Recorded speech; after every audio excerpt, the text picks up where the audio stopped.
Uma boa noite a todos. Boa noite. Vamos então agora iniciar nossas atividades da noite. Vamos primeiro fazer uma leiturinha, depois a prece.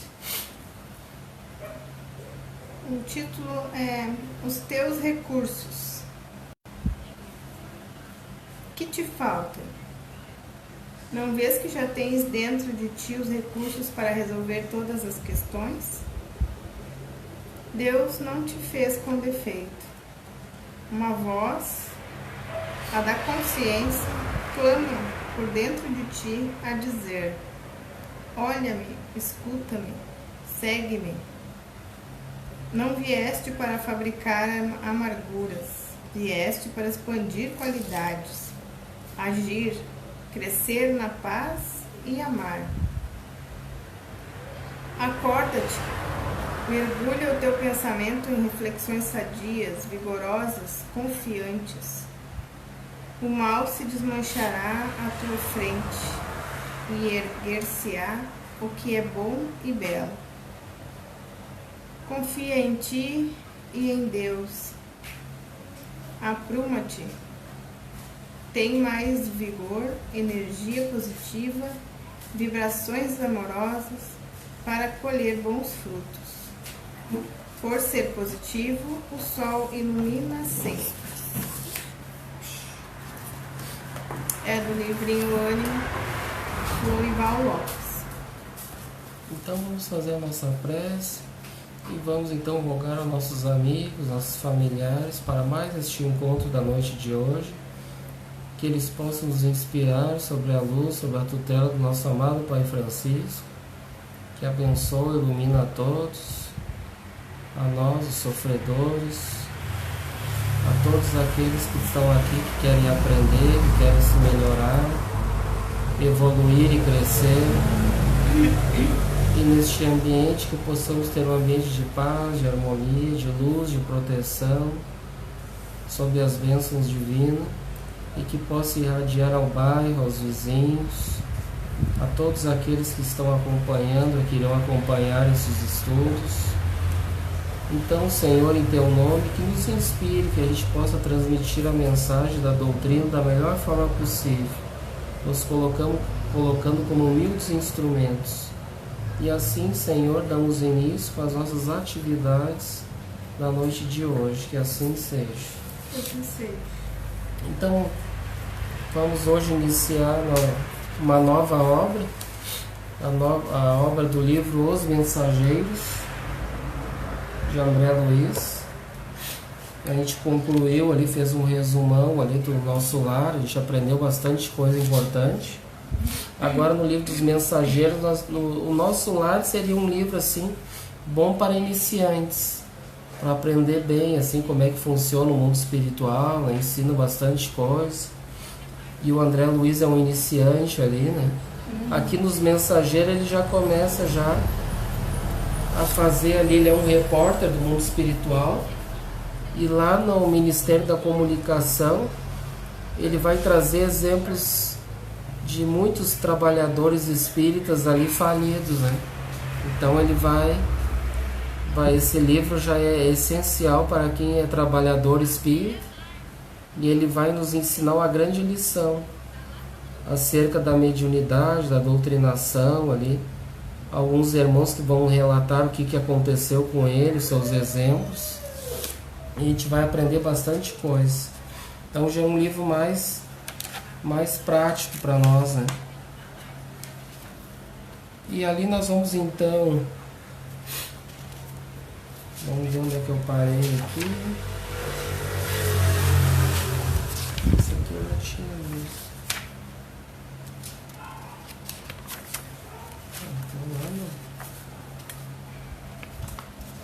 O que eu fiz aqui? Tá.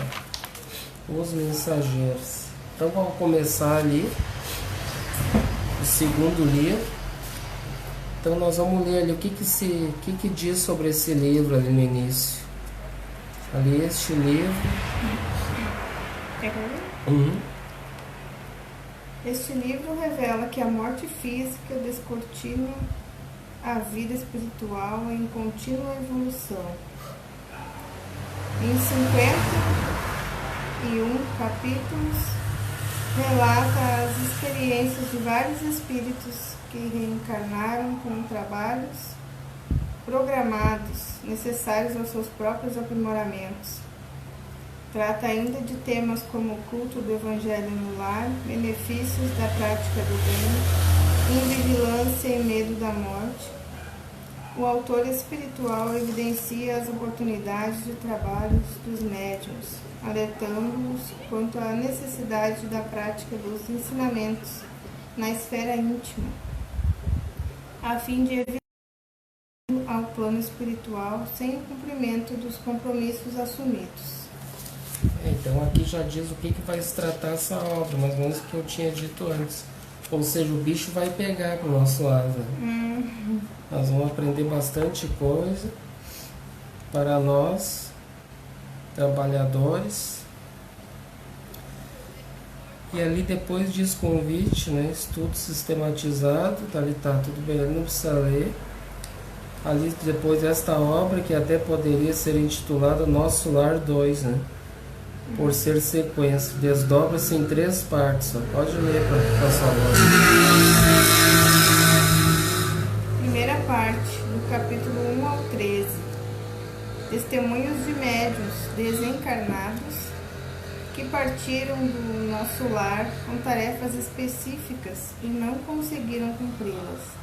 Eles retornam pela desencarnação com relatos pungentes e esclarecedores. Bom, então o livro já começa na primeira parte, que vai do capítulo 1 ao 13.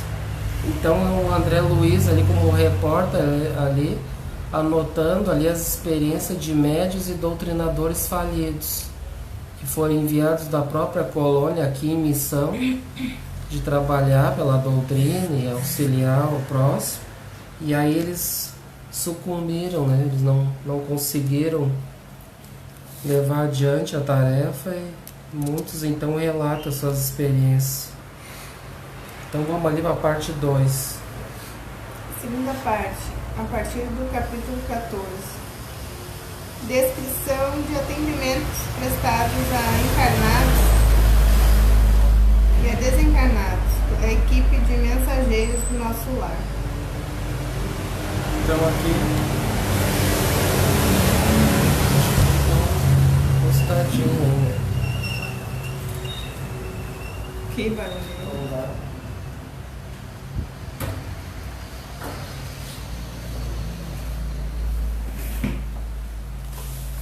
Então aqui na segunda parte nós vamos estudar então a respeito da descrição de atendimentos prestados a encarnados e a desencarnados. Então pela essa equipe do Ministério dessa equipe de mensageiros, né? Que André Luiz vai fazer parte. Vamos ver a terceira parte aí. A terceira parte a partir do capítulo 33. André Luiz e Vicente, sob o comando do protetor Aniceto, após estágio no centro de mensageiros, partem em caravana do nosso lar para a crosta, plano terreno. No meio do caminho, pernoitam no posto de socorro, onde André Luiz realiza um proveitoso estágio. A seguir, os 3 dirigem-se à crosta, onde permanecem por uma semana num lar humilde, verdadeira oficina do nosso lar na terra, participando de atendimentos a encarnados e desencarnados, sobressaindo preciosos ensinamentos sobre reuniões mediúnicas.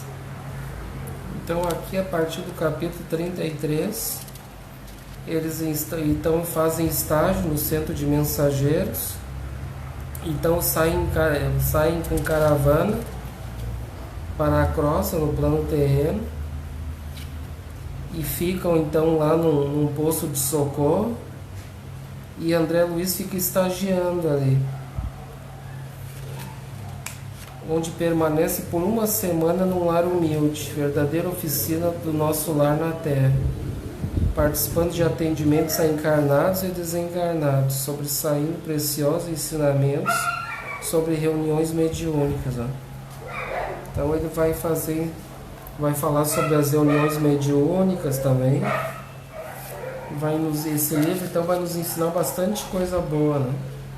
Para a gente aprender. Por isso que é muito bom essas obras, a gente dar uma estudada e ver, né, o que é. Acho que aqui eu tinha observações, não precisava. Pedi para te tomar nota ali, mas não tem nada a ver com o estudo nosso aqui. Aí pode pular. Vamos ali então, estudo sistematizado de Espiritismo. Então a coleção de André Luiz, os livros Os Mensageiros, de André Luiz e Francisco Cândido Xavier.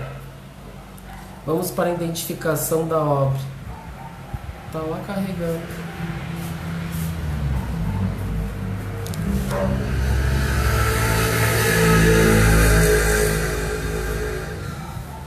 Onde é que tu tá aqui? Diz título? Tu pula uma observações, daí na próxima, identificação. Lá em cima está estudo sistematizado. Deixa eu ver a página, porque não tá aí. Não peguei a parte de... É essa aqui mesmo. Lê ali a identificação aí, por favor. Eu tenho a partir do título. Isto. Título: Os Mensageiros, 51 capítulos, 268 páginas. Autor: Espírito André Luiz, pseudônimo espiritual de um consagrado médico que exerceu a medicina no Rio de Janeiro. Psicografia: Francisco Cândido Xavier, concluída em fevereiro de 1944. Primeira edição de 1944 pela Federação Espírita Brasileira, Rio de Janeiro, capital. Para a realização deste trabalho, consultamos a 9ª edição, em 1975. Em 2006 foi lançada a 42ª edição, do 541 ao 545 milheiros de exemplares. Nota. Edição. Você recomenda a partir da 9ª edição. Bom, o nosso aqui então é a partir da 9ª. Esse livro que eu tenho aqui é da 12ª edição. Esse livro que a gente tem de 1980, essa obra que eu tenho aqui. Tá até caindo as páginas aqui.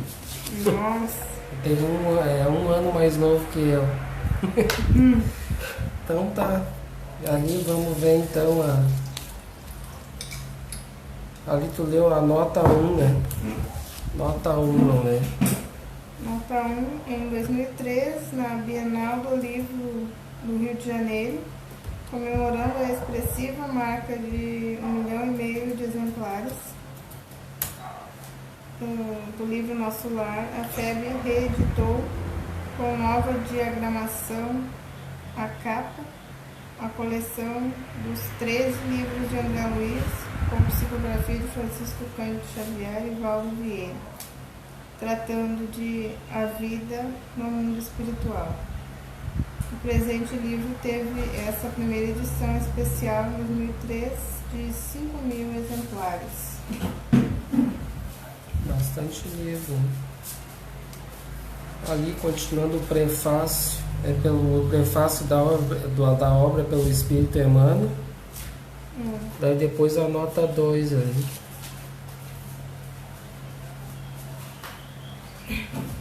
André Luiz agora na obra Os Mensageiros reporta vários aprendizados que alcançou junto à equipe de auxiliares aprendizes.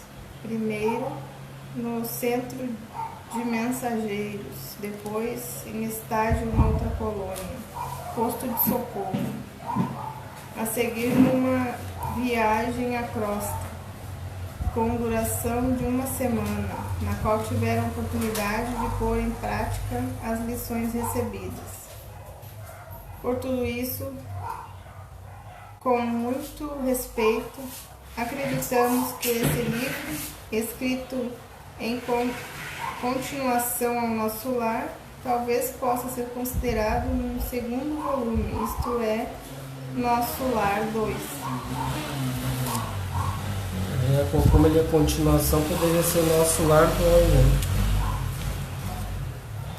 Então vamos ali agora os resumos então de cada capítulo. Vamos para o primeiro capítulo então. Ali você pegou ali no WhatsApp ali tá as leituras, não?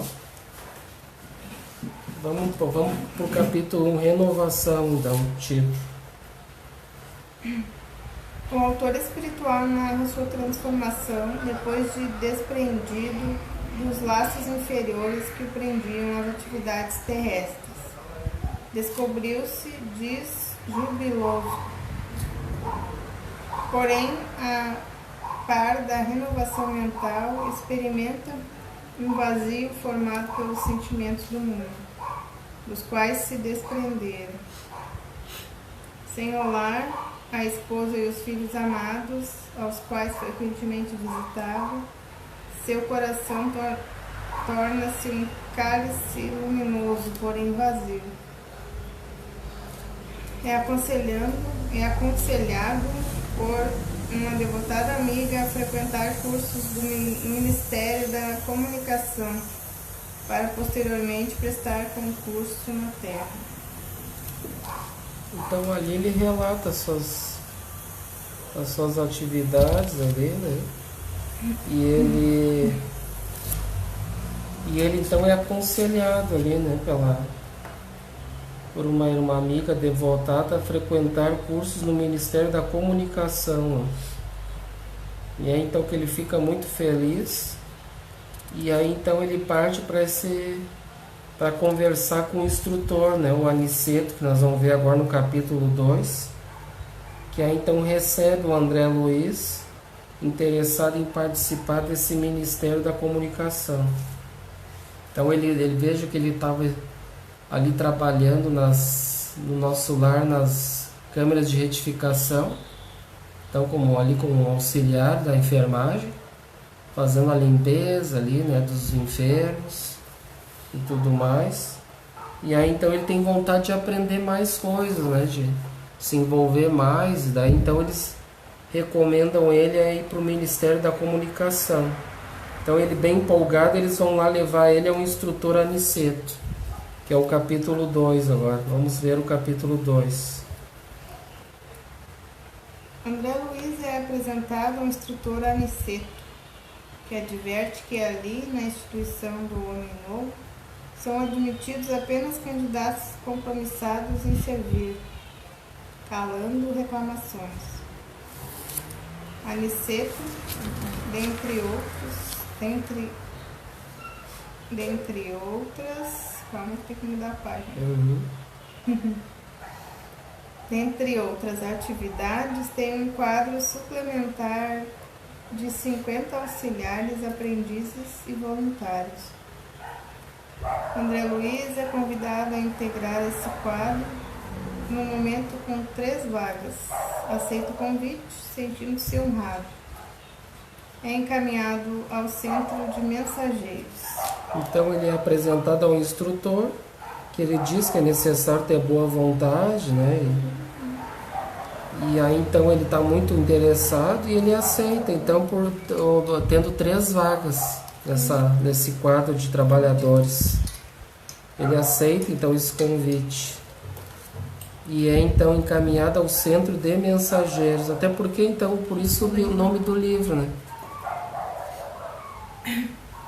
Até por isso o nome do livro, Os Mensageiros, né? Tem a ver, porque ele é encaminhado ao centro dos mensageiros. Então vamos para a observação ali, continuando. Vamos detalhar como é formado o grupo de Aniceto. Um padre, um médico, a equipe foi acrescida de 2 médicos, André Luiz e Vicente. 6 engenheiros, 4 professores, 4 enfermeiras, 2 pintores, 11 irmãs especializadas em trabalhos domésticos e 18 operários diversos. Tu vê que é bem diversificado aqui as atribuições daqueles que estão ali, né? Bem diversificado. Então tem um sacerdote, só um padre, né? Tem 3 médicos, engenheiros tem 6, professor 4, enfermeira 4, 2 pintores também. Mas isso aqui a gente vai entender, daqui a pouco as pessoas vão entender que as pessoas vão fazer uma obra, né? Um vai pintar lá o hospital, o outro vai ser o médico, vai ter o padre. As domésticas para limpar. 18 operários diversos, as domésticas. Né? Isso aqui é tudo desencarnado. Então ali eram atribuições que eles tinham, quando encarnados no caso, né? Daí eles vão se reintegrar nesse grupo e cada um vai ter suas experiências, né? Vamos ver, vamos continuar ali então. Ali diz o Aniceto, após cumprir tarefas no Ministério da Regeneração, devoltou-se a tarefas sacrificiais no Ministério do Auxílio, passando a ser instrutor na comunicação. Então ele trabalhou no Ministério do Auxílio e agora passou a ser instrutor na comunicação. Então ele foi evoluindo ali também, né? Então aqui é para apresentar o quadro desses trabalhadores que vão fazer parte deste centro de mensageiros ao qual o instrutor é o Aniceto, tá? Então que são esses 50 auxiliares, aprendizes e voluntários, uma equipe bem grande. Vamos ali para o capítulo 13, então, no centro de mensageiros. Formado por majestosos edifícios, universidades, pátios amplos e jardins primorosos. Finalidades: preparação anual de centenas de médiuns e doutrinadores para reencarnarem. Quais cartas vivas de Jesus para a humanidade, os quais são reunidos em grupo de 50 aprendizes. Cada grupo fica sob o comando de um instrutor, tal como Aniceto. Ali fala sobre o Vicente. Vicente é um outro médico que o André Luiz conheceu ali no grupo. O único aprendiz médico da turma de alunos de Aniceto. Então são 2 médicos, né? O André Luiz e o Vicente. Vamos ver agora então no capítulo 4. Então aqui diz, né, que as finalidades então desse edifício, esse centro de mensageiros, que é uma universidade, é uma formação, são escolas, e ali então serve para preparar então a médiuns e doutrinadores para reencarnarem. Quais cartas vivas de Jesus para a humanidade? Então ali são preparados, vão estudar para reencarnar aqui com fim e missão na doutrina espírita, né? Médiuns e doutrinadores. Vamos ver o capítulo 4, agora o caso Vicente. Vamos ver o caso do amigo do André Luiz que ele conhece. Capítulo 4. É que agora misturou as catracas aqui. Como é que é o começo? É o 13. André Luiz conhece Vicente. Ele começa ali o capítulo 4, ele ficou lá no 3, embaixo, lá, daí continua ali só com a... Essa tem o título Caso Vicente. Isso, daí depois passa pro próximo. Ela foi no final. O próximo diz exposta com clareza, é isso? Não. É quase no final lá. Ah, tá lá por baixo. Aqui. É isso aí. André Luiz conhece Vicente, médico calmo, bondoso e sensato. Tornam-se amigos, conversam sobre suas semelhantes existências terrenas. Vicente casou-se e teve 2 filhos. Seu irmão advogado foi residir em sua casa e não tardou a traí-lo com a esposa, por quem se apaixonou, sendo correspondido. Ambos tramaram sua morte e a executaram ardilosamente. Vicente não cogita vingar-se e diz: o mal é simples resultado da ignorância e nada mais. Então ali tem a Rosalinda, que era a esposa de Vicente, o Eleutério, que era o seu advogado, irmão e amante de Rosalinda. Ambos assassinaram Vicente. Então ele relata ali eles estão se conhecendo. E aí então o Vicente relata a triste história dele aqui, que ele teve essa esposa Rosalinda, teve 2 filhos, eram felizes. Eles trabalhavam junto num laboratório, ele era médico, mas ele se dedicou mais a trabalhar num laboratório, que a sua esposa foi trabalhar junto. E eles se davam super bem, tudo ele contando, até que apareceu o seu irmão, né, o chamado Eleutério, que foi morar lá com eles.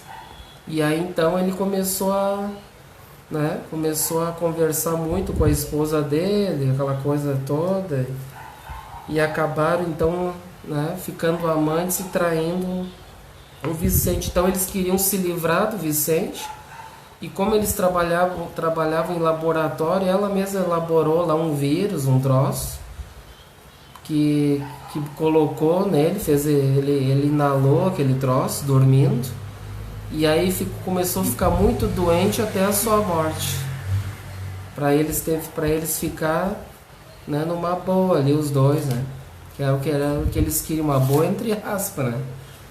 Porque daí então foi a triste história dele. André Luiz relatou a história dele para ele, né? Que a história de André Luiz a gente já conhece, né? Ele relatou a história dele também para o Vicente.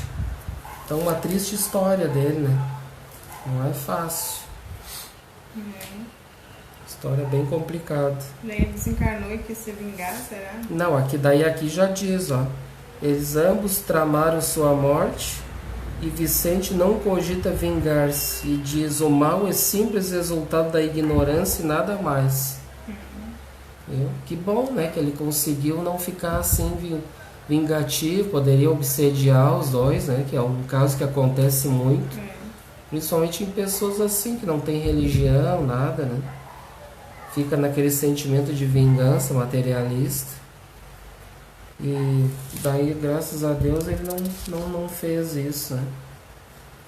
Então foi um caso assim que não foi um caso... Claro, para ele ali em vida foi um caso bem assim complicado para eles, no caso, né?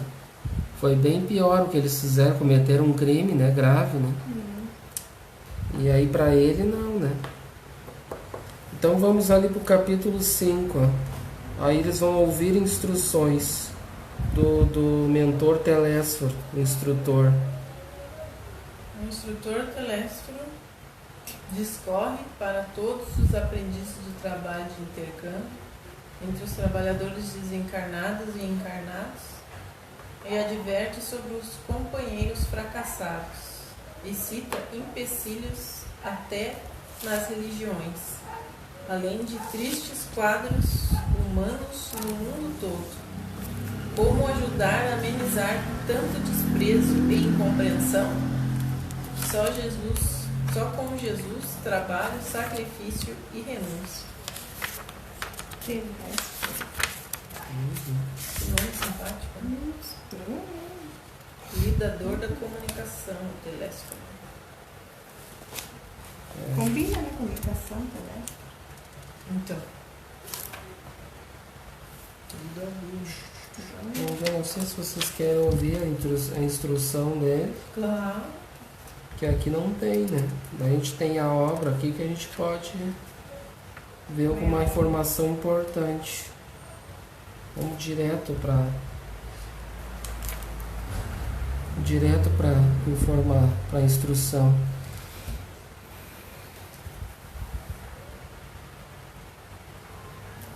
Acho que aqui vocês... Bom, alguém pode ler aqui então, né? Que eu ler dali, daí depois eu passo um pouco para ela, né? Dali da onde? Dali da parte inicial ali. Aqui se encontram companheiros fracassados nas intenções mais nobres. Os irmãos, outros desejosos de colaborar nas tarefas que condizem com as nossas responsabilidades atuais. Referimos-nos laboriosas atividades de comunicação no plano carnal. Vemos nesta reunião grande parte dos cooperadores de nosso lar que faliram nas missões da mediunidade e da doutrinação, bem como outros muitos colegas que se preparam para provas desta natureza nos círculos da crosta. Nossa repartição vem promovendo grande movimento de auxílio aos irmãos encarnados e desencarnados, que se revelam incapazes de qualquer ação além da superfície terrestre. Nossa tarefa é enorme. Precisamos disseminar ensinamentos novos relativamente à preparação dos que habitam nossa colônia, considerando os esforços e as realizações do presente e do porvir. É indispensável socorrer os que enfrentam, corajosos, as profundas transformações do planeta. As transições essenciais da existência na Terra encontram a maioria dos homens absolutamente distraídos das realidades eternas. A mente humana abre-se cada vez mais para o contato com as expressões invisíveis, dentro das quais funciona esse movimento. Isto é uma fatalidade evolutiva. Desejamos e necessitamos auxiliar as criaturas terrestres. Todavia, contra a extensão de nosso concurso fraterno, operam dilatadas correntes de incompreensão. Não relacionamos apenas a ação da ignorância e da perversidade. Agem contraditoriamente, nesse particular, grande número de forças do próprio espiritualismo. Combatem-nos algumas escolas cristãs como se não colaborássemos com o Mestre Divino. A Igreja classifica-nos a cooperação como diabólica. A Reforma Luterana, em seus matizes variados, persegue-nos a colaboração amistosa. E há correntes espiritualistas de elevado teor educativo que nos malsinam a influência por quererem o homem aperfeiçoado de um dia para o outro, rigorosamente redimido a golpe instantâneo da vontade, sem realização metódica.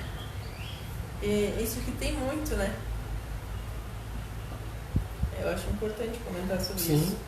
Isso aqui tem muito de... Eles vêm aqui querendo ser curado, mas não querem se transformar, né? Aí tu diz que é necessário que tu faça um esforço para se modificar, para te não ficar doente de novo. E as pessoas não querem fazer esforços, né? Não querem a transformação do dia para a noite. Ele está transcorrendo ali bastante informações, né? No campo de nosso conhecimento da vida, não podemos condená-los pelo desentendimento atual. O catolicismo romano tem suas razões ponderáveis. O protestantismo é digno de nosso acatamento. As escolas espiritualistas possuem notáveis edificações. Toda expressão religiosa é sagrada. Todo movimento superior de educação espiritual é santo em si mesmo. Temos então diante de nós a incompreensão dos bons, que constitui dolorosa prova para todos os trabalhadores sinceros, porque afinal não estamos fazendo obra individual, e sim promovendo o movimento libertador da consciência humana, a favor da própria ideia religiosa do mundo. Sacerdotes e intérpretes dos núcleos organizados da religião e da filosofia não percebem ainda que o espírito da revelação é progressivo, como a alma do homem. As concepções religiosas se elevam com a mente da criatura. Muitas igrejas não compreendem, porquanto, que não devemos espalhar a crença nos tormentos eternos para os desventurados, e sim a certeza de que há homens infernais criando infernos para si mesmos. Não podemos, porém, perder tempo no exame da teimosia alheia.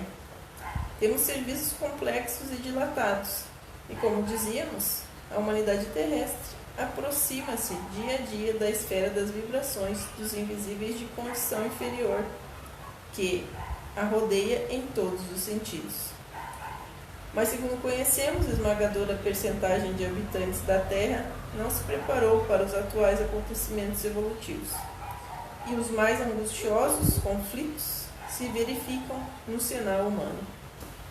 A ciência progride vertiginosamente no planeta, e, no entanto, à medida que se suprimem sofrimentos do corpo, multiplicam-se aflições da alma.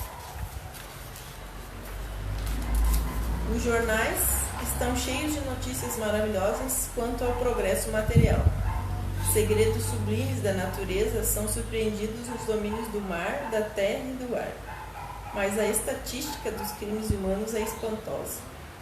Os assassínios da guerra apresentam requintes de perversidade muito além dos que foram conhecidos em épocas anteriores.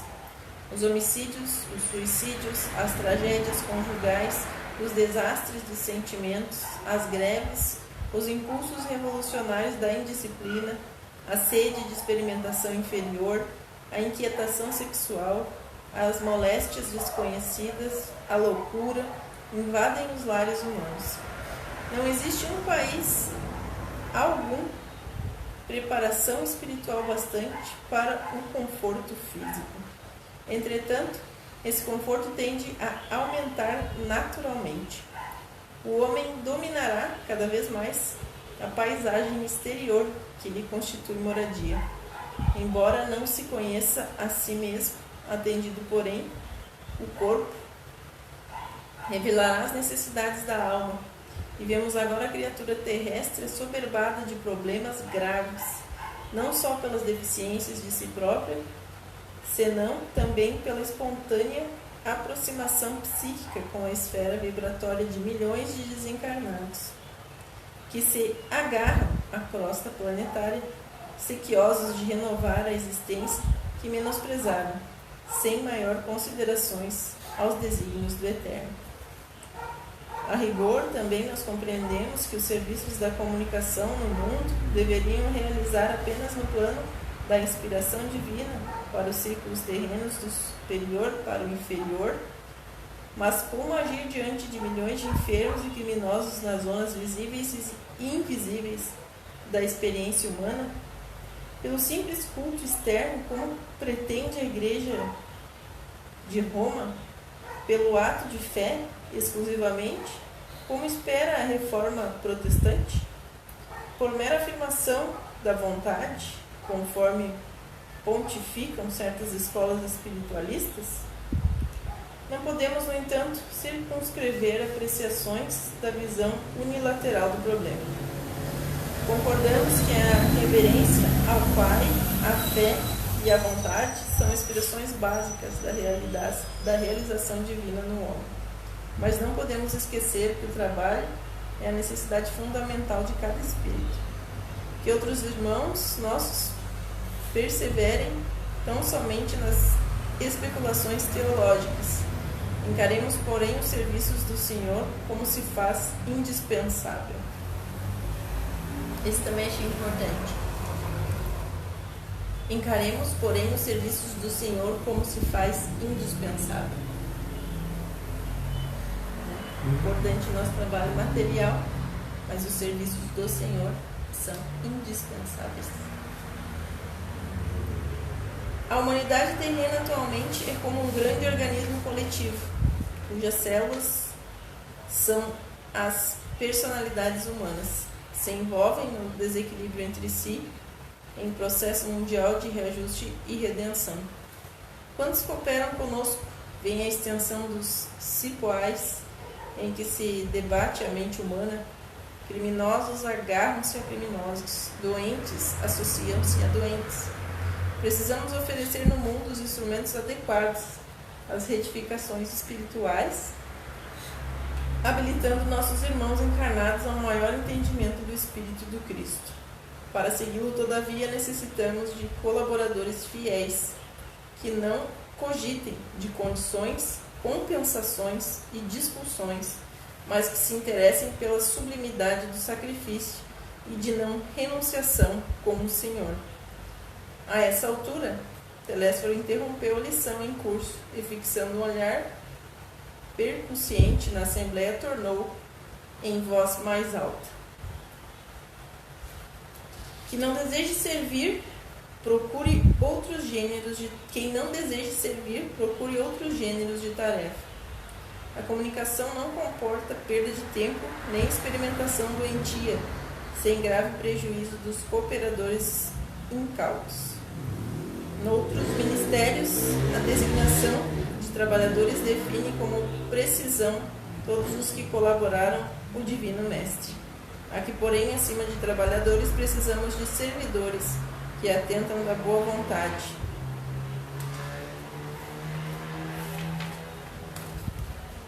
Nesse instante, em vista de outra longa pausa, identifiquei a forte impressão dos ouvintes, que se entreolhavam com inexprimível espanto.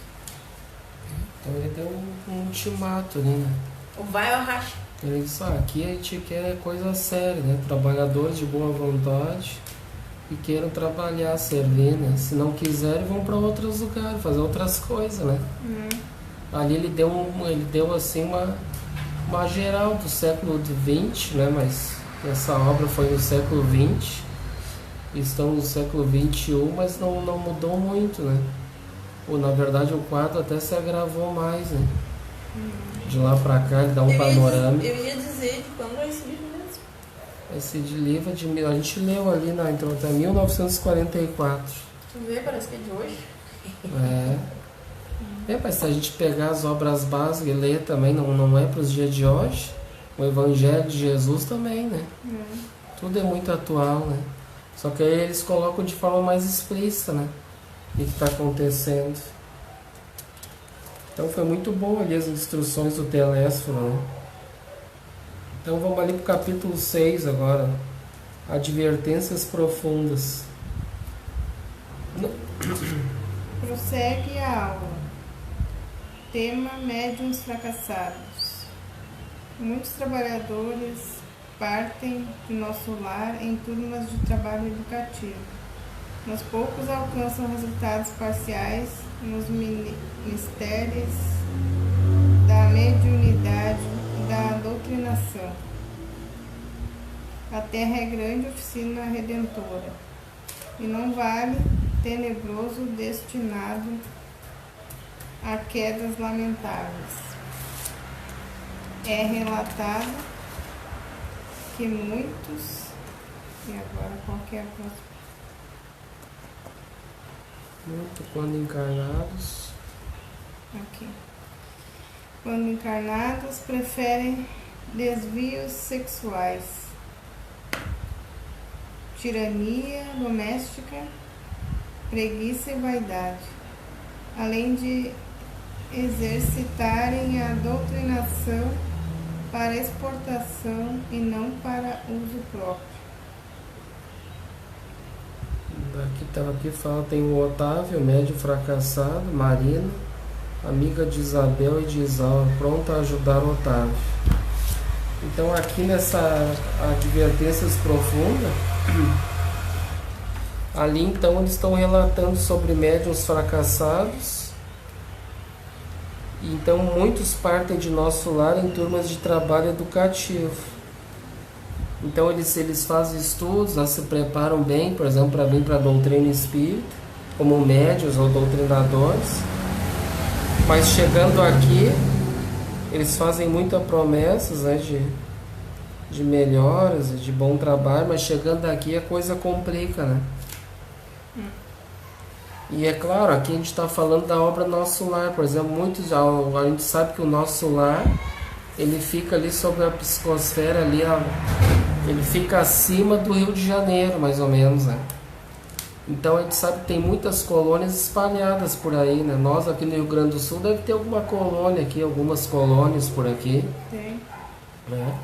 E a gente então aqui eles estão dando exemplo de Nosso Lar. As outras colônias medianas, eles deram exemplo de Nosso Lar, as outras mais ou menos são iguais, mais ou menos, né? Colônias medianas, né? Então o que tem no Nosso Lar tem nas outras. Que até eles, no livro Nosso Lar, eles citam uma colônia chamada Alvorada Nova, né?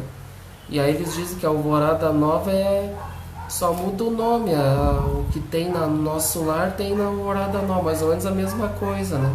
Então tem muitas colônias. E a gente também, a gente veio de alguma colônia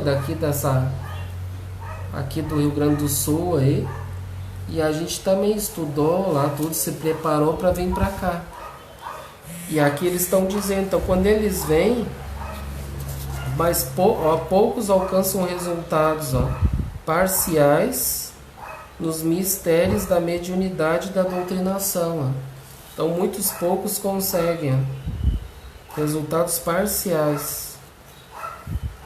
A terra é grande oficina redentora e não vale tenebroso destinado a quedas lamentáveis. Então aqui é uma oficina de trabalho, de aprendizado, de pôr em prática, né? Então é relatado que muitos, quando encarnam, preferem em vez de vir aqui trabalhar, preferem os desvios sexuais, né? O sexo desregrado, que a gente vê muito por aí. A tirania doméstica. Então aqueles tiranos domésticos, a gente sabe que o lar é um aprendizado que a gente viu bem no Nosso Lar, no livro, né? Então tem muitos que vêm ali para ser tiranos domésticos, ficar perturbando ali, incomodando, né? Tem muito a tal de pré, né? Aqui ele também fala da pré, a preguiça moral, né? A vaidade, né? Muitos são vaidosos, além de exercitar a doutrinação para os outros, né? E não para o uso próprio. Então isso aí é o que acontece muito, que eles dizem. Então se preparam muito para vir para cá, e chegando aqui quer falar bonito, tudo, quer decorar as coisas para os outros, mas para ele não está trabalhando, não está sentindo nada daquilo que ele está estudando, né? Então esse é o esforço que a gente deve fazer. Não só doutrinadores, né? Todos aqueles que estão na casa espírita, que estão aprendendo, que estão estudando, né? Porque a gente pode não ser um doutrinador na casa espírita, mas pode trabalhar na doutrinação para aqueles que não frequentam, né? A doutrina espírita, por exemplo, dentro do lar, nós vamos ser doutrinadores dentro dos lares, né? E aqueles que não gostam, são indiferentes, principalmente doutrinar com exemplos, né? Dentro do lar vai ser só com exemplo, que com palavra, não adianta de chegar lá e querer doutrinar alguém do lar, lá como se fosse um espírito ali, que não vai dar certo, né? E tu vê nessa parte de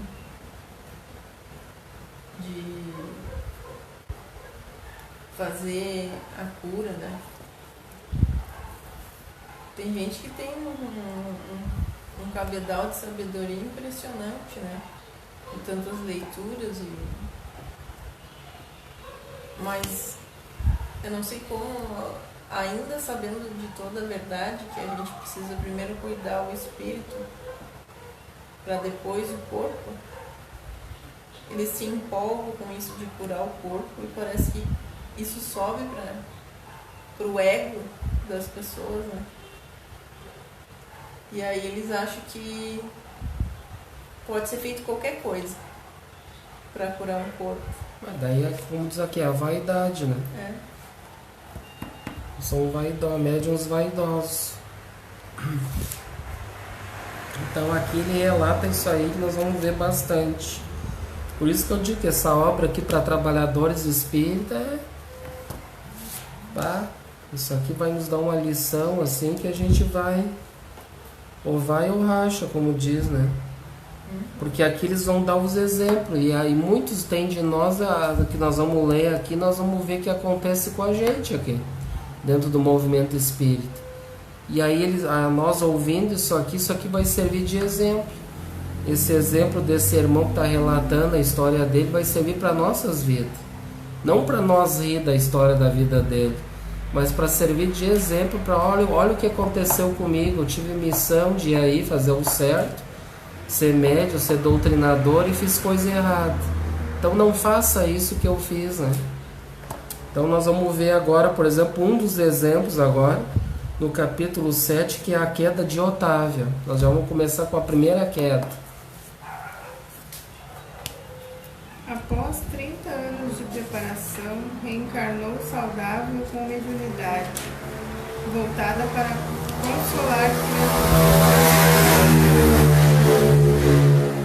consolar criaturas. Deveria manter-se solteiro e amparar 6 amigos que o ajudaram em nosso lar, nos 30 anos que antecederam a sua reencarnação. Já reencarnado, aos 19 anos, iniciou desvairados abusos de suas faculdades, ficando órfão de pai, desamparou os 6 amigos, ainda crianças, órfãos como ele. Casou-se por violência e teve um filho. Esposa e filho passaram a atormentá-lo. Morreu com sífilis e alcoólatra aos 40 anos, sem construir coisa alguma no terreno do bem. Então, uma triste história de um irmão aí que veio aqui no campo espiritista, um movimento para trabalhar, e uma triste história que aconteceu com ele.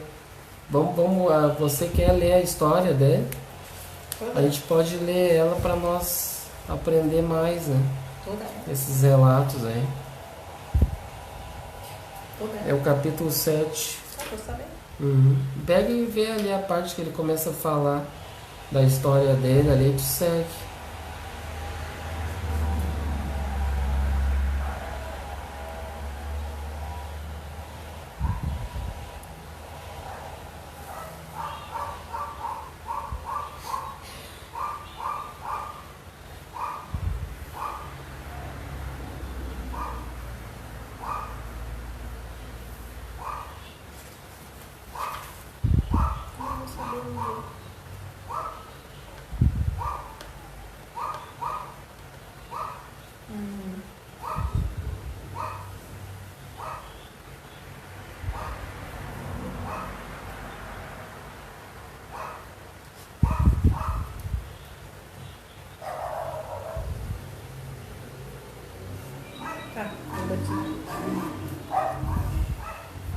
Otávio, nesse momento, fez uma pausa mais longa, suspirou profundamente e prosseguiu.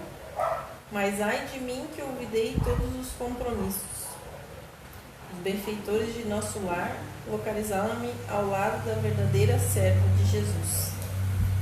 Minha mãe era espiritista, cristã desde moça. Não obstante as tendências materialistas de meu pai, que era todavia um homem de bem. Aos 13 anos fiquei órfão de mãe, e aos 15 começaram para mim os primeiros chamados da esfera superior.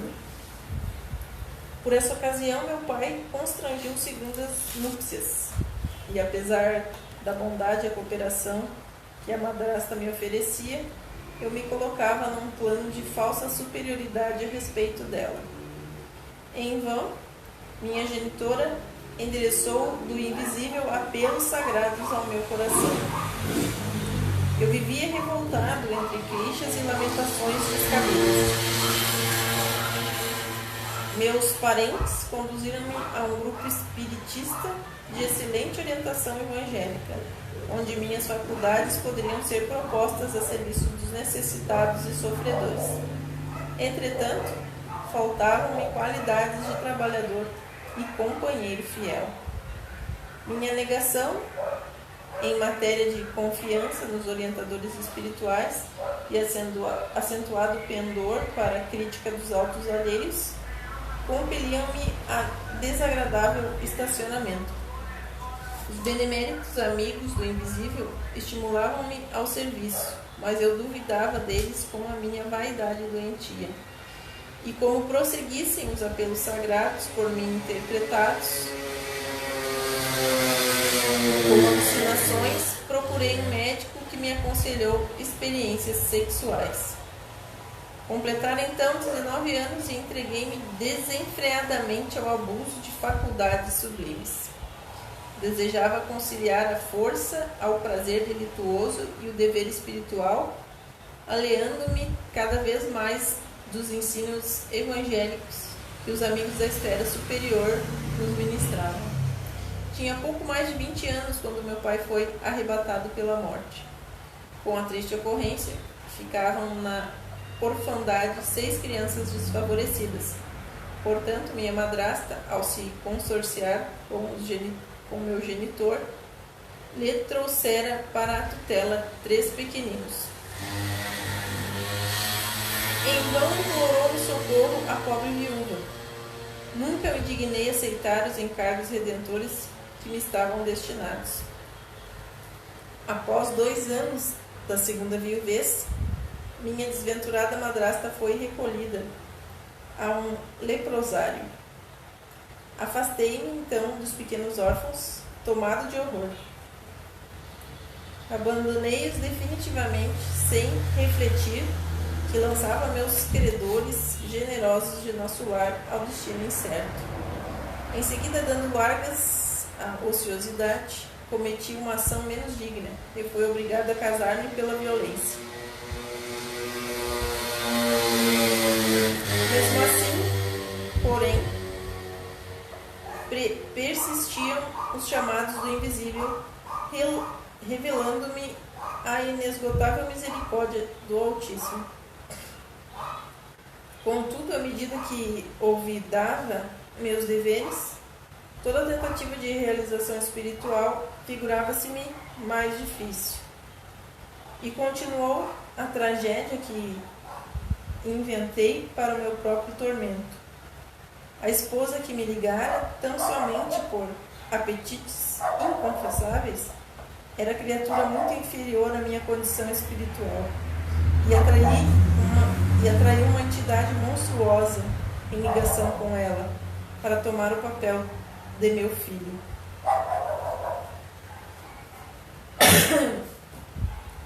Misericórdia. Tu viu isso? Pela sintonia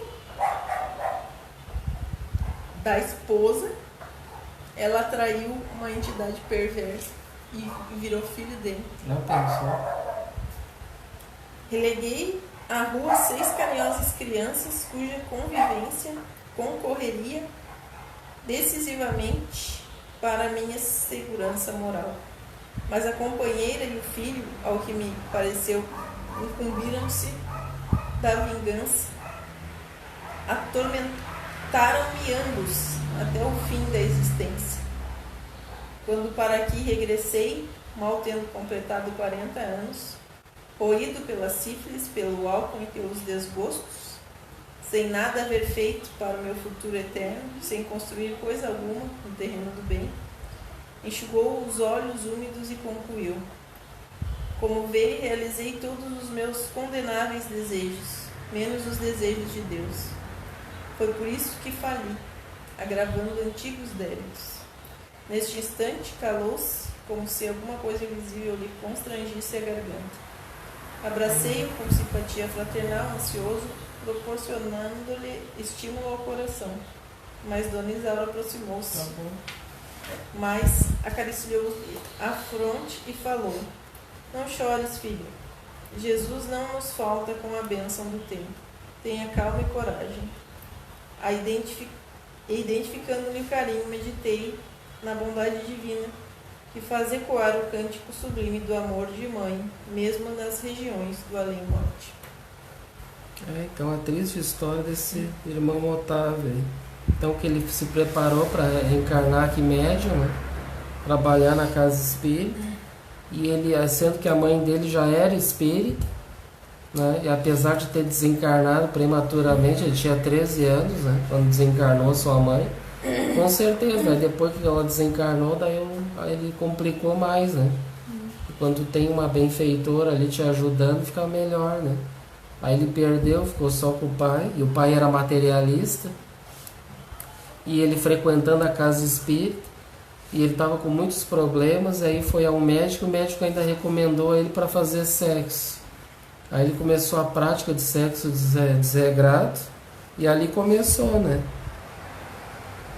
E aí então começou a se complicar.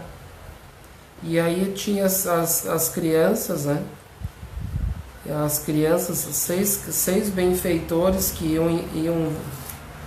iam reencarnar para ajudar eles, a enviada do nosso lar para ajudar ele. Ele pegou e por causa da esposa, que era de condição inferior, mais o filho que reencarnou compulsoriamente, que era um obsessor, ali um espírito, disse que era bem... Na verdade, foi por causa disso que ele teve essa mulher e essa criança, entendeu? Porque ele abandonou a mulher. Ele já tinha abandonado aquelas 3 crianças. Já tinha abandonado. Os irmãos de criação. Na verdade eram 6, né? Todo foi 6, né? Eram 6 crianças, eram 3 do pai dele e 3 dela. Que era para ele ajudar ela a criar. E ele simplesmente... Não vou fazer nada. Não, eu não quero assumir, não é minha responsabilidade. E aí, por ele ter se negado, né? Aí ele conseguiu uma boa esposa e um filho bem legal. Viu? Se ele tivesse aceitado, ele poderia já ia se melhorar bastante, né? Ajudando essas crianças que foram enviadas para ajudar ele, né? Imagina, é claro que... E aí e agora como é que ficam essas crianças que foram em missão para ajudar ele, né? Daí ele... Claro que Deus não vai desamparar ninguém, né? Essas criaturas vão ser amparadas, né? Com certeza. Então essa esposa que ele teve, então, os dois fazendo sexo desvairado, né? Ele contraindo sífilis, ele bebia. E aí chegou no nosso lar numa situação difícil, né? Ele já casou-se por violência, ou seja, foi forçado a casar. Ele fez alguma coisa com a mulher e naquela época tinha que casar à força, né? E aí então passaram a atormentar o filho e a esposa. Morreu com sífilis e alcoólatra aos 40 anos, hein? Sem construir coisa alguma no terreno do bem, hein? Já pensou? Então ele foi com missão de ser médium na casa espírita, de consolar criaturas. E aí o que ele fez na vida dele, né? Aí se complicou cada vez mais. Chegou numa situação complicada, corroído pela sífilis, né? É um triste caso que faz a gente pensar, né? Aquele que é médico, que vem com uma tarefa e acaba acontecendo esse desvio na sua vida, né? Então a gente tem que refletir bem esse exemplo, né? Pensar bem o que a gente está fazendo na casa espírita, porque depois não adianta, não tem desculpa, né? Nas nossas atitudes em pensar, porque amparo não faltou para ele, né? Ele teve todo o amparo, inclusive 6 benfeitores, né? Imagina, para ajudar ele, porque enviaram porque era necessário, né? Para ajudar ele, ele pegou e deixou de lado, né?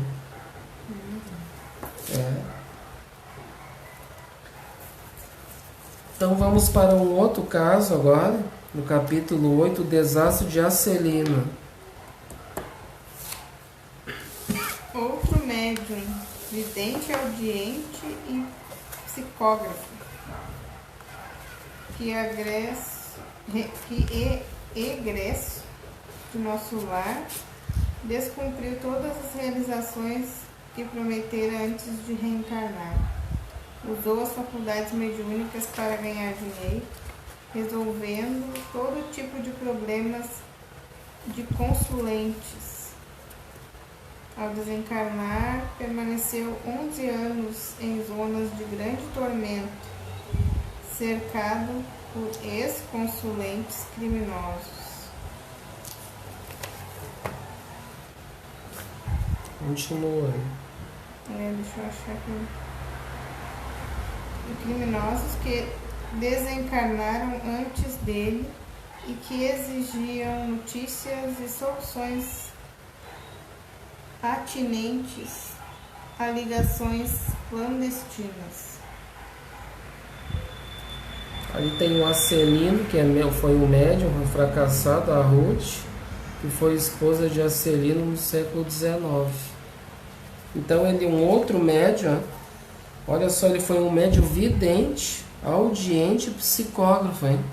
Não é pouca coisa, né? Imagina, ele via, ouvia e psicografava ainda. 3 faculdades ainda. Então ele veio com essa missão e descumpriu todas as realizações, ó, que prometeram antes de reencarnar.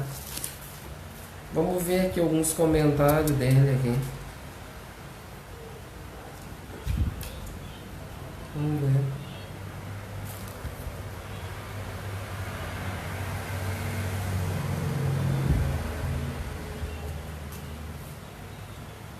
Ali ele está contando, né?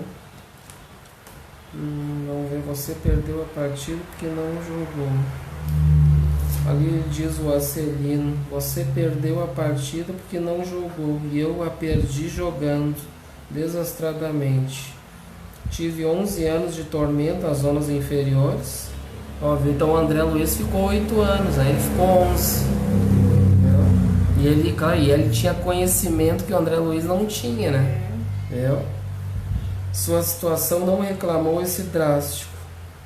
Mesmo assim, confio na providência. Nesse instante, vamos ver aqui, Vicente acrescentou. Vamos ver.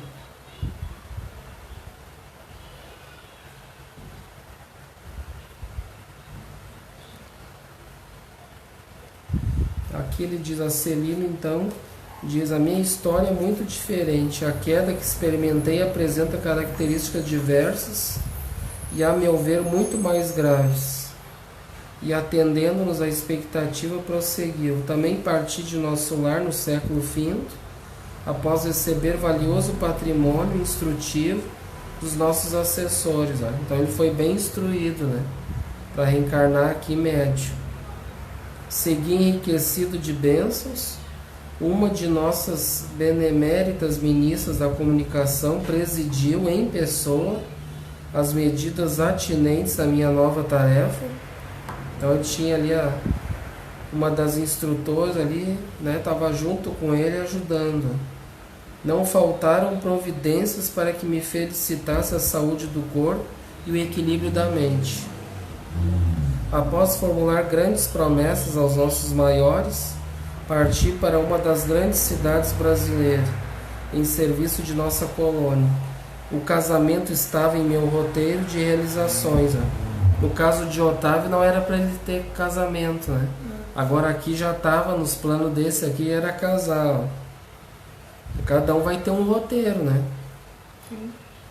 Ó, Ruth, minha devotada companheira, incumbir-se-ia de colaborar comigo para melhor desempenho das tarefas. Então ele foi, uma esposa foi com ele para ajudar a elaborar as tarefas juntos. Ó. Cumprida a primeira parte do programa, aos 20 anos de idade fui chamada à tarefa mediúnica. Então ele começou cedo, né? Aos 20 anos. Recebendo enorme amparo dos benfeitores invisíveis. Recordo ainda a sincera satisfação dos companheiros do grupo doutrinário. A vidência, a audição e a psicografia que o Senhor me concedera, por misericórdia, constituíam decisivos fatores de êxito em nossas atividades. A alegria de todos era inexcedível.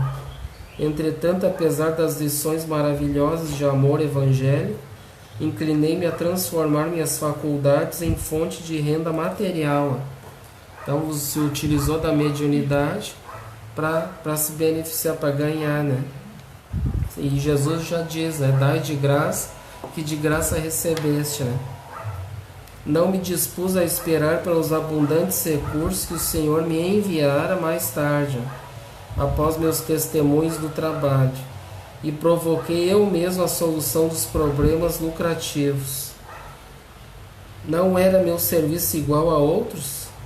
Não recebiam os sacerdotes católicos romanos a remuneração de trabalhos espirituais e religiosos? Então ele pensa, os padres ganham, por que eu não posso ganhar, né? Ele pensando, se todos pagávamos por serviços ao corpo, que razões haveria para fugir ao pagamento por serviços à alma? Amigos, inscientes do caráter sagrado da fé, aprovavam-me as conclusões egoísticas.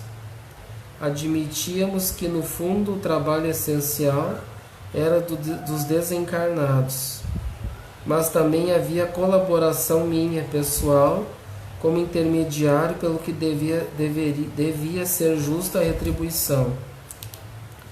Debalde movimentaram-se os amigos espirituais, aconselhando-me o melhor caminho. Em vão, companheiros encarnados chamavam-me a esclarecimento oportuno. Agarrei-me ao interesse inferior e fixei meu ponto de vista. Então, vários alertando ele ali, né? Ele estava fixo naquele propósito ali de ganhar dinheiro. Ficaria definitivamente por conta dos consulentes. Arbitrei o preço das consultas, com bonificações especiais aos pobres e desvalidos da sorte. E meu consultório encheu-se de gente. Então ele cobrava as consultas, tudo, né? Viu só? Arbitrei o preço das consultas, né? Interesse enorme foi despertado entre os que desejavam melhoras físicas e solução de negócios materiais. Grande número de famílias abastadas tomou-me por consultor habitual para todos os problemas da vida. Olha só, então ele era tido como uma bengala espiritual para resolver os problemas, né? O que muitos querem nos dias de hoje. Eu quero que um médium resolva o meu problema, né? As lições de espiritualidade superior, a confraternização amiga, o serviço redentor do Evangelho e as preleções dos emissários divinos ficaram à distância. Então ali o que era fundamental para ele, né? Então as lições, né, de espiritualidade, os estudos, as confraternizações amigas, o serviço redentor do Evangelho, as preleções dos emissários divinos ficaram de lado, né? Não mais a escola da virtude, do amor fraternal, da edificação superior, e sim a concorrência comercial. As ligações humanas, legais ou criminosas, os caprichos apaixonados, os casos de polícia e todo um cortejo de misérias da humanidade, em suas experiências menos dignas, transformaram-se completamente a paisagem espiritual que me rodeava. A força de me cercear de pessoas criminosas, por questões de ganho sistemático. As baixas correntes mentais dos inquietos clientes encarceraram-me em sombria cadeia psíquica. Cheguei ao crime de zombar do Evangelho de Nosso Senhor Jesus, hein? Esquecido de que os negócios delitosos dos homens de consciência viciada contam igualmente com entidades perniciosas que se interessam por eles nos planos invisíveis, e transformei a mediunidade em fonte de palpites materiais e baixos avisos. Nesse momento os olhos do narrador cobriram-se de súbita vermelhidão, estampando-se-lhe fundo horror nas pupilas, como se estivesse revivendo atrozes dilacerações. Mas a morte chegou, meus amigos, e arrancou-me a fantasia. A máscara caiu, viu? Prosseguiu mais grave. Desde o instante da grande transição, a ronda escura dos consulentes criminosos que me haviam precedido no túmulo, rodeou-me a reclamar palpites e orientações de natureza inferior. Então eles ficaram lá cobrando dele, lá, os palpites que ele dava, viu? Os espíritos inferiores. Queriam notícia de cúmplices encarnados, de resultados comerciais, de soluções atinentes a ligações clandestinas. Então eles continuaram, né? Gritei, chorei, implorei, mas estava algemado a eles por sinistros elos mentais, em virtude da imprevidência na defesa do meu próprio patrimônio espiritual. Durante 11 anos consecutivos expiei a falta, entre o remorso e a amargura. Acelino calou-se, parecendo mais comovido, em vista das lágrimas abundantes. Fundamente sensibilizado, Vicente considerou: que é isso? Não se atormente assim. Você não comete assassínios, nem alimentou a intenção deliberada de espalhar o mal. A meu ver, você enganou-se também, como tantos de nós. Então Acelino, porém, enxugou o pranto e respondeu: não fui homicida nem ladrão vulgar.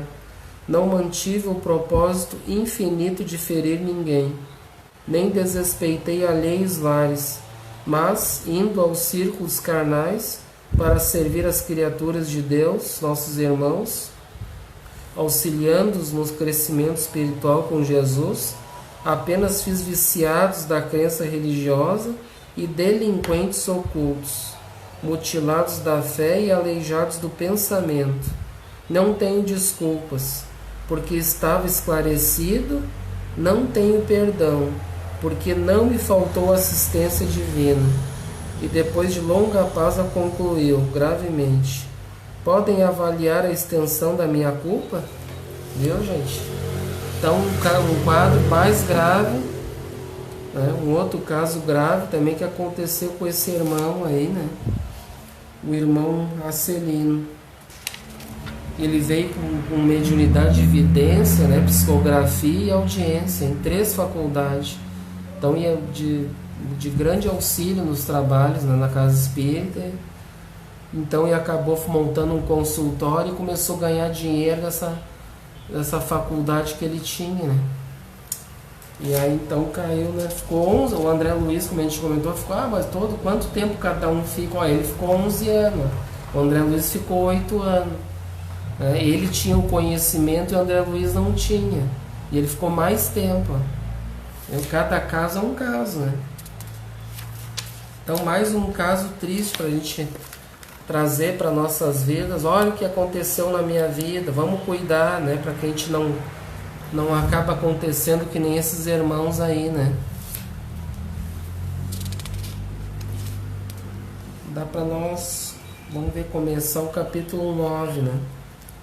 Ouvindo impressões.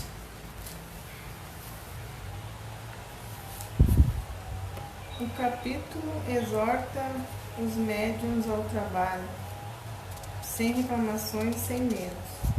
São expostos vários casos de médiuns que, bem preparados antes da reencarnação, não cumpriram as tarefas por invigilância. Aí tem alguns nomes: Amâncio, Mariana, Joaquim, Ernestina e Benita e Adélia. Então aqui eles estão falando, eles vão falar mais casos agora, que eles vão comentar sobre médiuns ao trabalho, sem reclamações e sem medo. E são expostos vários casos de médiuns que, bem preparados antes da reencarnação, não cumpriram as tarefas por invigilância. Entendeu? Por que eles não sempre dizem orar e vigiar, né? Cuidado. Estão sempre nos alertando para a gente não acabar, quando vê, acaba caindo, né? E é muito fácil para nós hoje em dia cair, né? Pelas facilidades, as tentações do mundo são muitas, as influências do mundo, né? Então é muito fácil a gente resvalar e cair, né? E daí ele vai relatar depois, tem outra experiência de Joel, ó, no capítulo 10. Quer ler essa também? Tem uns minutos ali ainda. Médium que fez mau uso das percepções que lhe foram dadas antes de reencarnar, a fim de que as utilizasse a benefício do próximo. Há muito tempo vem sofrendo grandes perturbações como consequência. Joel, aprendiz no centro de mensageiros, em vida anterior foi monsenhor espanhol, em outra reencarnação foi médium fracassado, que detinha a faculdade de conhecer vidas passadas das pessoas. Então ele, quando ele tinha essa faculdade aí, que ele veio em missão também, veio do nosso lar em missão, ele tinha essa faculdade de conhecer vidas passadas, ó, de pessoas. E aí então, em vez de ele usar para ele ajudar as pessoas e ajudar ele, consolar, ele virou um investigador, né? Ele começou a querer especular da própria vida dele daqueles companheiros que vivia com ele quando ele era um monsenhor. Ele foi participou daquelas inquisições, sabe? Daí tinha uns comparsas dele ali, ele começou a ir atrás, começou a descobrir os comparsas, tava tudo reencarnado. Um era cego de nascença, o outro estava aleijado. E aí começou a fazer esse trabalho aí de pesquisar, sabe, da vida passada, das pessoas que viviam com ele. E ele não aceitou o propósito de trabalhar na doutrina, né? Ele quis trabalhar para descobrir a sua vida do passado, né? Usou da faculdade para querer saber dos outros as coisas, né, que aconteceu com ele. E aí acabou então falindo, né?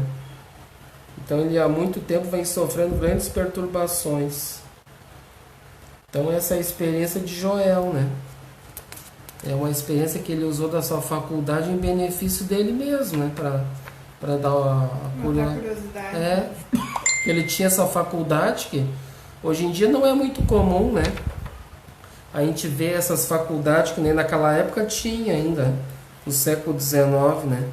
A vidência hoje não é muito comum, poucos têm, né? A gente vê no movimento espírita muito poucos. A audiência também, mas hoje em dia os mais usados agora é a psicografia e a psicofonia, né? Que eles utilizam mais, né? Nas reuniões mediúnicas. Agora essa de conhecer as vidas passadas, hein? Imagina, né?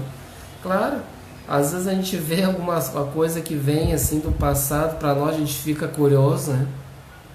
Mas desperdiçar uma encarnação toda pra isso. Ah, pois é. Ter uma curiosidade ou outra é normal, mas homem triste. Aí ele foi atrás, né? Vida, né? Mas se a gente for fazer uma lista das nossas encarnações falidas, ela vai ser grande. Bah, as últimas todas, né? Imagina.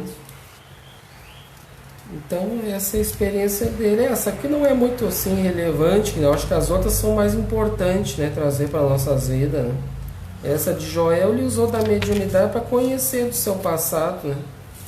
E aí acabou perdendo tempo, né? Mas quando ele desencarnou, o que aconteceu? Ninguém fala aí. Não, ele só ficou há muito tempo, vem sofrendo grandes perturbações como consequência. Desperdiçou, né? Ele fica com aquela...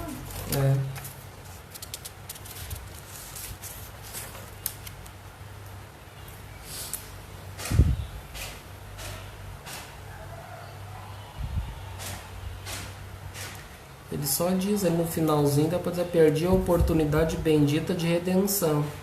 E o pior é o estado de alucinação em que vivo. Com o meu erro, a mente desequilibrou-se e as perturbações psíquicas constituem doloroso martírio.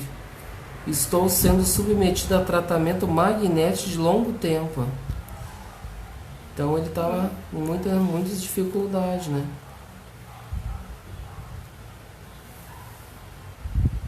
Falidos do caminho. Ficou sabendo de coisas que fez, coisas que deixou de fazer, ficou tudo perturbado, certo? Aí o Vicente diz para ele também, Joel, não se entregue às impressões do passado, volte ao presente de Deus. Profundamente admirado, notei que o convalescente regressava à expressão normal, esfregando os olhos. Então a gente vê que a misericórdia divina, os benfeitores sempre... Eles relatam o que aconteceu, serve para aprendizado, né? Mas eles estão sempre ali para nos confortar, né? Mesmo com tudo, né? Eles não se entregam às impressões do passado, volte ao presente de Deus, né? Sempre dando lições de conforto. Já era. Então a gente aprendeu bastante já hoje com esse livro, hein? A gente foi ali, deu uma... Isso que a gente leu ali bem, porque eu achei importante ler aqueles casos mesmo, todo ele na íntegra, né? Da obra ali, a queda de Otávio, o desastre de Acelino e a experiência de Joel, né? Isso eu achei fundamental trazer para nossas vidas, porque principalmente hoje no movimento espírita, né? Muitas pessoas a gente vê infelizmente desistindo das atividades. Alguns que não eram médio acabam virando médio aí, com tarefas no movimento e acabam desistindo, né? Abandonando por querelas, pelo próprio melindre, dificuldades. E a gente tem que trabalhar pela causa espírita, né? Nunca pelas pessoas, pela casa espírita. A gente deve sempre refletir para nossas vidas o que essas obras nos trazem, né? Desse André Luiz que trouxe para nós essas informações do que acontece com nós, né? A gente acabar desistindo da tarefa, né? Então a gente tem que seguir em frente, não importa a tarefa, né? Tem que seguir em frente. Não podemos desistir. O único problema é que os inimigos estão sempre de olho, né? Porque eles podem usar, porque eles sabem que pode nos atingir, né? E quase sempre eles conseguem. Porque eles vão estudando todas as hipóteses ali para tentar nos derrubar, né? Vão ver nossas fraquezas, né? As tentações, os nossos pontos fracos, né? Eles vão indo os pontos fracos até... E aí entra a oração e a vigilância, né? A gente tem que cuidar, orar, vigiar, pedir ajuda, porque com certeza, como a gente viu aqui também, apesar dos erros, eles mesmos relataram que assistência não falta, né? A assistência divina sempre vai ter, sempre vamos recorrer de um jeito ou de outro, né?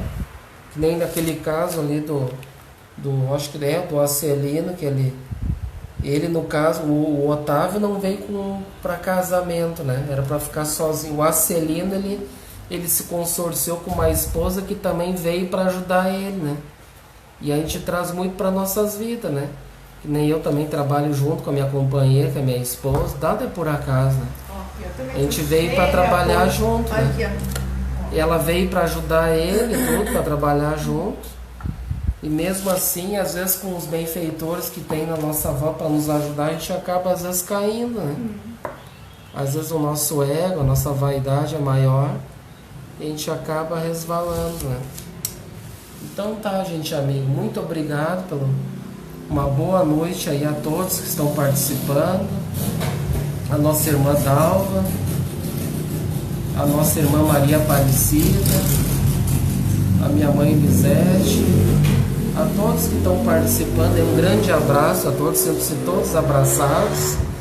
Então foi uma enorme alegria a gente iniciar esse estudo aqui, que a gente já avançou bastante, aprendeu bastante coisa com esses casos aí tão importantes para nossas vidas.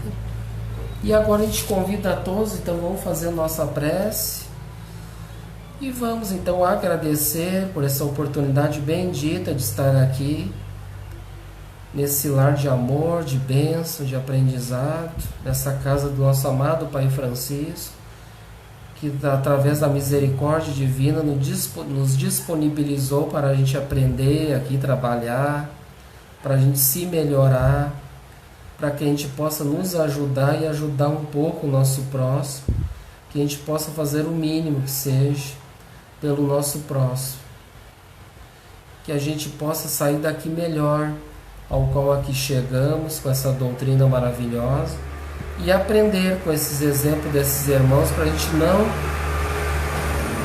acabar não caindo, não desistindo da tarefa tão sublime que Jesus nos confiou e ter em mente trabalhando sempre com Jesus nos nossos corações. Muito obrigado a todos, aos nossos mentores pela inspiração, pelo amparo, por tudo de bom que nos fornece. Abençoando e iluminando a todos os irmãos do movimento espírita, a todos os trabalhadores, aqueles que também desistiram das tarefas, que Deus abençoe, ilumine a todos, ajudando a eles e mostrando o caminho rumo ao Pai. Obrigado, Senhor, por tudo e damos então por encerrado as nossas atividades da noite de hoje, que assim seja. Então tenham todos uma boa noite e até os próximos encontros. Deixa uma coisinha para me parar aqui. Não achei. E agora? Ó, ficou uma foto ali na frente ali.